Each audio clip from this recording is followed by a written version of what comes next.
Hi and welcome. We at 365 Data Science specialize in data science trainings. We post videos weekly so you can master indispensable skills for free. Alright, let's get started.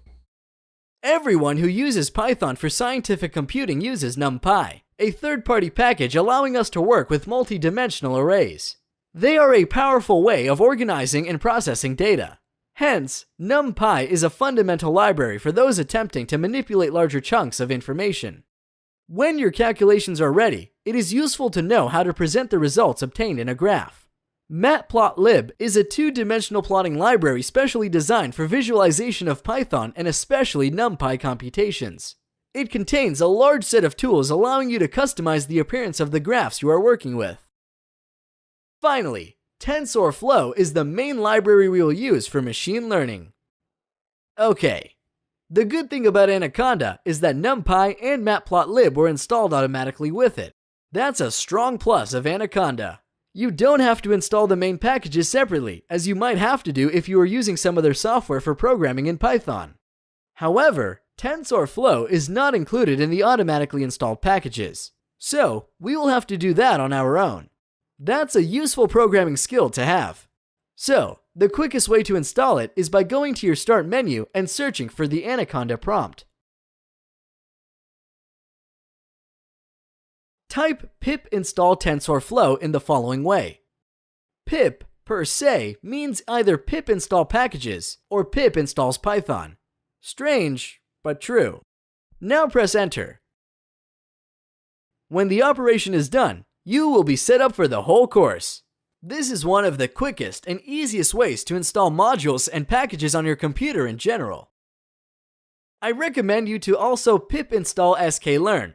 Great! Now that we've covered the preliminary preparations, we can focus on using Python to create our first machine learning algorithm.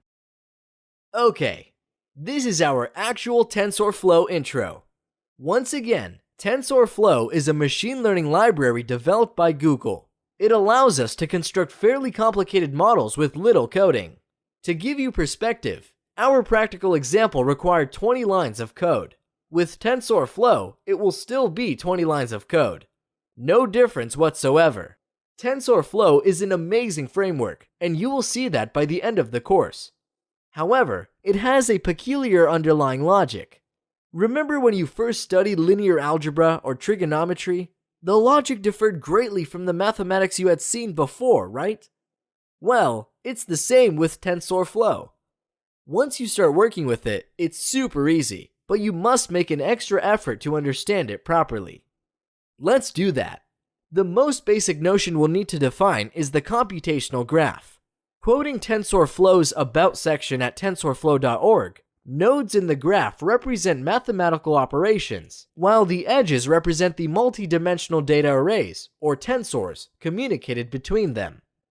We won't be drawing computational graphs, but that's how such a graph looks. Simple as that. Okay, let's start coding, and we'll grasp the rest of our intuition on the go. Naturally, we'll start by importing the TensorFlow library. We will import TensorFlow as TF. Then, we will generate fake data once again.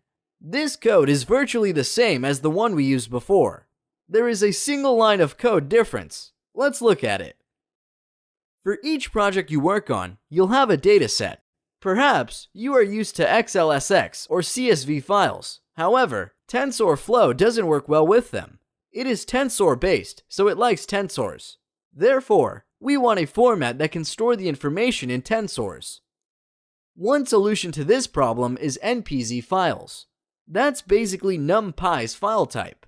It allows you to save ND arrays or n-dimensional arrays. Thinking like computer scientists, we can say tensors can be represented as multi-dimensional arrays. When we read an NPZ file, the data is already organized in the desired way. Often, this is an important part of machine learning preprocessing. You are given data in a specific file format. Then you open it, preprocess it, and finally save it into an NPZ. Later, you build your algorithm using the NPZ instead of the original file. So, back to the code. As you can see, we have called the inputs and targets we generated. generated inputs, and generated targets. Next, we can simply save them into a tensor-friendly file. The proper way to do that is to use the npsaves method. It involves several arguments. The first one is the file name. It is written in quotation marks. I'll call it tf_intro. Then we must indicate the objects we want to save into the file. The syntax is as follows. The label we want to assign to the nd array equals the array we want to save under that label. For us, the label is inputs and is equal to the generated inputs array. Similarly, the targets are equal to the generated targets. Note, it is not required to call them inputs and targets. If we would like to, we could call them with arbitrary names, such as rad1 and rad2. Executing the code would save the tf_intro file in the same directory as the Jupyter notebook we are using. Okay, great! We will create two variables that measure the size of our inputs and outputs. The input size is 2, as there are two input variables, the x's and the z's we saw earlier, and the output size is 1, as there is only one output y. Okay, these two lines of code assign the values 2 and 1 to the variables input size and output size. Time for the peculiar TensorFlow logic. Each object we will create using the TensorFlow library would do nothing unless explicitly told to. It would rather describe the logic of the machine learning algorithm, but won't assign values or execute anything. Remember that, as it is crucial. Time to define our first TensorFlow object, the placeholder. Let's see the line of code that allows us to do that.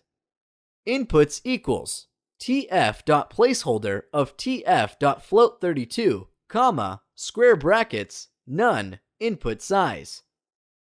The placeholder is where we feed the data. The data contained in our dataset would go into a placeholder. Naturally, we feed both inputs and targets. Let's include the code for the targets. The data in the npz file contained exactly the inputs and the targets. We will use the npz to feed data into the model through the placeholders. The float32 indicates the type of data we want. 32 bits float precision is sufficient for most calculations. Finally, we have the dimensions of the two placeholders. The input's dimensions are none by input size. The input size is the number of input variables we have. The none you see here doesn't mean the data has no dimension. Instead, it means we need not specify it. That's useful for us, lazy users. We need not know the number of observations or keep track of it. TensorFlow does that for us. We are only interested in the number of input variables. As you can see, this isn't much different from our linear model. The dimensions we are working with are n by k, where n is the number of observations and k is the number of variables. Okay. Similarly, the size of the targets is none by the output size. That's natural, since outputs and targets have the same shape. Remember, nothing has happened yet. We have instructed the algorithm how we will feed data, but no data has been fed. Alright. The next thing we would like to do is define the weights and biases. They are declared using the other basic TensorFlow object, variable.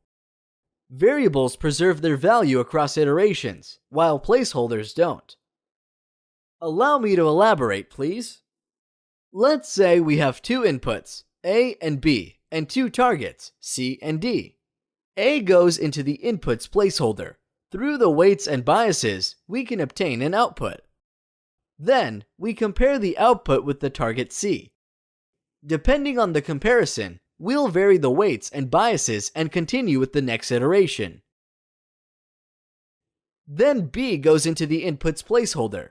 Through the updated weights and biases, we calculate the new output, which will then be compared to the second target, D. Then, we'll adjust the weights and biases once again. Okay, A and B came and went away. We fed them to the model, got the best out of them, and we no longer need them. The weights and biases, however, were preserved throughout the iterations we performed. More precisely, we updated them and kept their updated version using the information provided by A and B. This is the same process we carried out before, but we used a different wording to describe it. We feed the data in the placeholders and vary the variables. Simple as that. Let's define the variables. The proper method is tf.variable.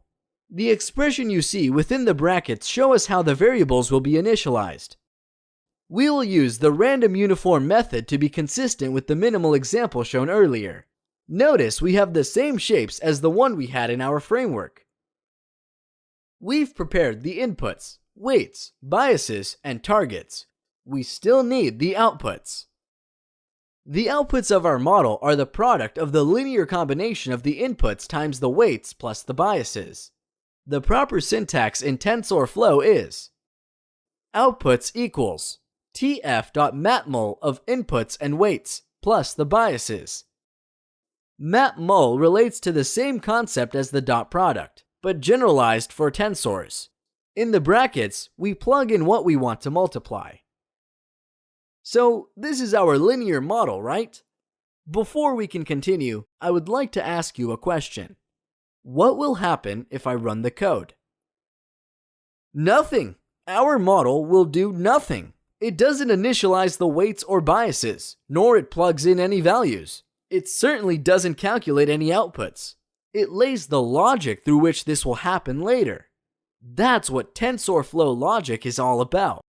Okay, let's see where we are in terms of our machine learning framework. We have the data and the model. What we need is an objective function and an optimization algorithm. The loss function we used in the practical example was the average L2 norm loss divided by 2. Let's call it mean loss. In TensorFlow, its syntax would be mean loss equals tf.losses.mean squared error of the targets and outputs divided by 2. Let's consider this in more detail. TF is our library. There is a module called losses. Losses contains most of the common loss functions. Then, from losses, we call the method mean_squared_ error, which is the average L2 norm loss. Mean_squared_ error has two arguments: labels and predictions. The labels are the targets, as we discussed earlier. In supervised learning, we must assign labels, which are the correct values. Obviously, the labels are the targets. The second argument of the mean_squared_ error is the predictions following our model. These are the outputs. Finally, we'll divide by 2, so the code is the same as in the previous example. Working with TensorFlow, this is an adjustment we no longer need. I will only keep it for consistency. The not after the number 2 is added there, so we will be certain we'll obtain a float. This is a good programming habit that will save you lots of trouble. Okay, so what does this line of code do? It only defines the objective function we will use. That's it. It is time to introduce the optimization method. Let's call it optimize. Optimize equals tf.train.gradient_descent_optimizer of learning underscore rate equals 0.05 dot minimize of mean underscore loss. The method train contains the most common optimization algorithms. The gradient descent optimizer is the one we will use. Naturally, there are other optimization algorithms besides this one. The learning rate is an argument of the optimizer, and this is where we set it. Finally, we must minimize the loss function that we called mean loss. Okay, we used 7 lines of code to define all the relationships in our model, the loss function, and the optimization algorithm. In the TensorFlow world, not a single operation has been executed just yet. We've built all the passages and roller coasters our data will go through, but we have not opened the gates for any of it yet. There is a special syntax when we want to do that. The proper method is tf.interactiveSession braces. I will declare a variable, ses, equal to this operation. In this way, I will only need to write ses, not the whole interactive session method when I want to execute something.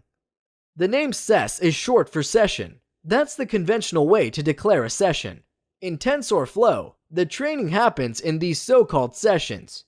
When we use the interactive session method, we actually say, it's time to execute. Alright. The entire framework is ready. It is time for the algorithm to learn. We said that's done by varying the weights and the biases. Before this happens though, we must set the arbitrary values from which weights and biases start. This is the process known as initialization. So, let the initializer be equal to tf.globalVariablesInitializer brackets. That's the method that initializes all tensor objects marked as variables. We have two, weights and biases. They will be the only ones affected. Okay, did we initialize? No, we haven't executed yet. So how do we execute? Execution is done through the method run applied to the session. For each execution, we must type ses.run, and in brackets will indicate what we want to run. Therefore, to initialize the variables, we must write ses.run initializer. Awesome! The variables have been initialized. Around this time, we usually import the data. So, training data equals npload, tfintro.npz. Once again, this method will only load the file if it is in the same directory on your computer. Otherwise, we must specify the entire path. What is left is the for loop that would minimize the loss function. So, for e in range 100 semicolons. E stands for epoch. Each iteration over the full dataset in machine learning is called an epoch. From now on, we'll use this term to describe iterations and number of iterations. We still have 2 lines of code we must go through. Hold on tight, please. Let's call the loss at the current epoch cur loss. This is basically the same as we had earlier. We will calculate the loss function at the end of each iteration or epoch. Let's look at the syntax in TensorFlow. Cur loss is equal to ses.run, of course, since we want to execute something. Then, in parentheses, we have 2 arguments. The first argument is a list in which we must state what we want to run. In this case, we would like to run the optimization declared earlier. I will also compute the mean loss, as I want to be able to print it later. The second argument is feed_dict. It tells the algorithm how the data is going to be fed. The syntax is feed_dict equals braces. Now we must instruct it which placeholder is fed what. First, we put the placeholder, so inputs semicolons. Then, we feed it from the training data, the tensor called inputs. That's the syntax. Recall that training data was where we located the NPZ file. The 2 labels of the NPZ file were inputs and targets and are self-explanatory. Similarly, the targets come from our NPZ and were labeled targets. So, we have comma, targets, semicolons, training data, targets. And finally, we must close all the brackets we used. That's it. The meaning of this line of code is the following. Run the optimize and mean loss operations by filling the placeholder objects with data specified in the feed_dict parameter. Cool. There is a little programming trick some of you may not have seen. Since every method returns something, the cur_loss will actually return something for optimize and something for the mean loss. The mean loss is a value, and we already saw that. However, optimize doesn't return anything. Its output is always none. The underscore is a special symbol to disregard a return value of a function. We don't need the return value of optimize, so we'll disregard it. Okay. Finally, I'll print the loss at each epoch. That's our final machine learning algorithm created with TensorFlow. There are just 10 lines of code specific to the problem. Let's run it. Naturally, we get the same result. we can further plot the data. I won't go through the code, but you can see the explanation related to it in the course resources. The point is that the graph is the same as before. Alright, there is no need to comment on the actual result. It is far more interesting to comment on the use of TensorFlow. Notice that the loop we used was so generic we can apply this exact same code for different machine learning algorithms. It calculates the current loss, given an optimizer, a loss function, inputs, and targets. All these arguments were defined before the loop using the TensorFlow structure. Whenever we need to build a new model, we can change the appropriate objects rather than modify the loop or structure as a whole. TensorFlow code is extremely reusable. Further on, we will see that iterating through the data is not always so simple if we want amazing results. This proves useful in real life, as the code you'll need doesn't need to be adjusted too much, and it is easy to share your code with others. Okay, this was our introduction to TensorFlow. Thanks for watching. If you found this video interesting and want to gain an edge in your career, make sure to like, comment, and subscribe. And don't forget to check out some of our other videos for another quick win in the data science skills department.